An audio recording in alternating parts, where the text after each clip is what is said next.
प्रिय विद्यार्थियों, नमस्कार। आपका आपके अपने Hindi channel Hindi with Swami sir में हार्दिक स्वागत है। आज इस वीडियो में हम अध्ययन करने जा रहे हैं दोहा छंद का।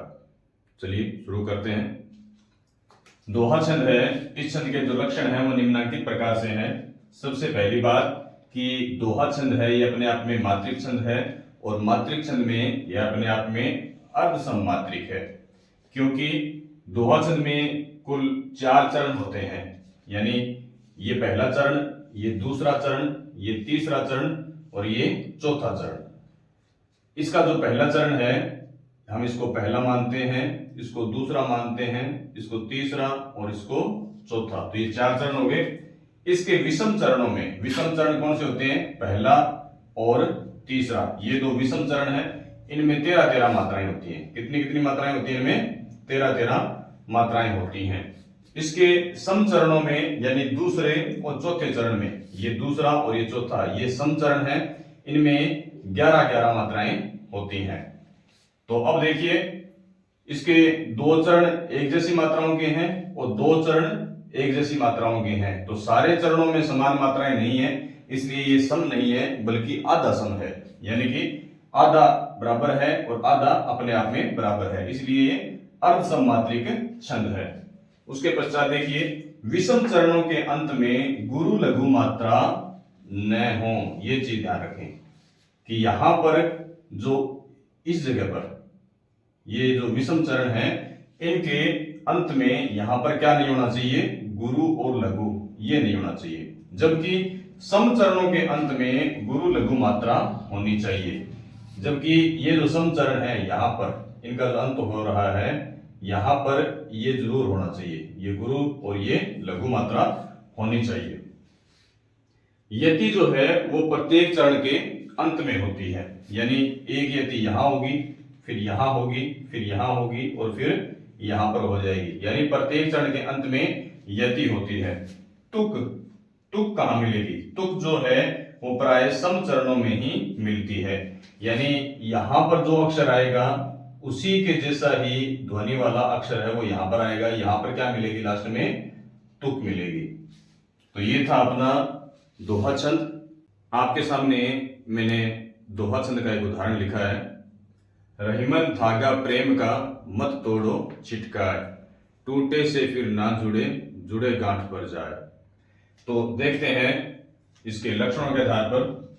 सबसे पहले तो इसमें देखते हैं कि यहां से लेकर और यहां तक और यहां से लेकर के यहां तक, ये प्रथम चरण है, ये दूसरा है, ये अपने आप में तीसरा चरण है और ये अपने आप में चौथा चरण है। ये अपने आप में विषम चरण है, ये भी विषम चरण है, ये सम चरण है और ये सम चरण है। तो इसके विषम जो चरण होते हैं उनमें कितनी मात्राएं होनी चाहिए? अपने पास में 13 और सम चरणों में कितनी होनी चाहिए? 11। यहां से देखते हैं, 1 1 1 1 2 2 2 1 2 1 2 3 4 5 7 9 11 13। तो कितनी मात्राएं हैं? 13। इतनी मात्राएं होनी चाहिए। यहां देखें, 1 2 2 2 1 1 2 1 1 2 3 4 5 7 7 2 9 2 11। तो कितनी मात्राएं होगी हमारे पास में? 11। तो इस प्रकार से इसमें भी 13 मात्राएं हैं और इसमें भी 11 मात्राएं हैं। तो विषम चरणों में 13-13 मात्रा है और सम चरणों में 11-11 मात्रा है।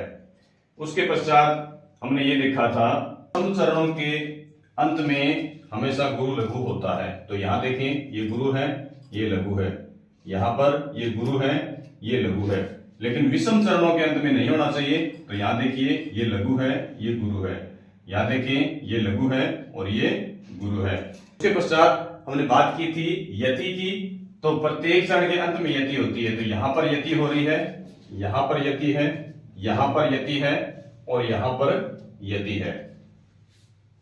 इस प्रकार हम देखते हैं कि इसके विषम चरण समान मात्राओं वाले हैं और सम चरण जो हैं वो अपने आप में समान मात्राओं वाले हैं। इसलिए ये अपने आप में मात्रिक है और मात्रिक में किस प्रकार का मात्रिक है? अर्धसम मात्रिक है। तो ये था अपना दोहा छंद का एक उदाहरण। ये दोहा छंद को अब उसके प्रश्नोत्तरी के माध्यम से स्पष्ट करके देखते हैं। कुछ सवाल है अपने पास, उनके जवाब देके देखते हैं। पहला सवाल, दोहा छंद किस प्रकार का छंद है? तो किस प्रकार का छंद है? ये मात्रिक छंद है। दूसरा सवाल, दोहा छंद किस प्रकार का मात्रिक छंद है? तो अपने आप में किस प्रकार का मात्रिक छंद है ये? अर्ध सम मात्रिक। तीसरा सवाल अपने पास, दोहा छंद के विषम चरणों में कितनी मात्राएं होती हैं? विषम चरणों में अपने पास उत्तर था कि 13 मात्राएं होती हैं। चौथा सवाल, दोहा छंद के सम चरणों में कितनी मात्राएं होती हैं? तो सम चरणों में मात्राएं होती हैं अपने पास में 11। नेक्स्ट, दोहा छंद के विषम चरणों के अंत में किस प्रकार की मात्रा नहीं होनी चाहिए? बात विषम चरणों की आई है तो यहां पर अपने को पता है कि गुरु और लघु मात्रा नहीं होनी चाहिए, इस प्रकार से। फिर है, दोहा छंद के सम चरणों के अंत में किस प्रकार की मात्रा होनी चाहिए? तो ये इसका बिल्कुल विपरीत है कि किस प्रकार की मात्रा होनी चाहिए? तो गुरु और लघु मात्रा यहां यानी सम चरणों के अंत में होनी चाहिए। ये एक अनिवार्य तत्व है इसका। दोहा छंद में यति कहां होती है? तो दोहा छंद के प्रत्येक चरण के अंत में यति होती है। प्रत्येक चरण के अंत में। अपना अंतिम सवाल, दोहा छंद में तुक कहां मिलती है? यानी किन चरणों की तुक मिलती है?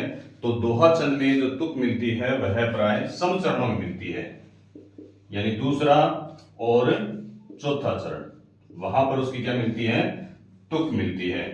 तो ये था अपना दोहा छंद। उम्मीद है कि हमने इसके लक्षणों के माध्यम से, उदाहरण के माध्यम से और प्रश्नोत्तरी के माध्यम से स्पष्ट कर लिया होगा। अगर आपको ये वीडियो पसंद आया हो तो इसे लाइक करें, आगे शेयर भी करें, और निरंतर अध्ययनरत रहने के लिए और मेरे से जुड़े रहने के लिए आप अपने Hindi channel Hindi with Swami sir को सब्सक्राइब करें, औरों को भी करवाएं। तो मिलते हैं अगले वीडियो में, तब तक के लिए अध्ययन करते रहिए।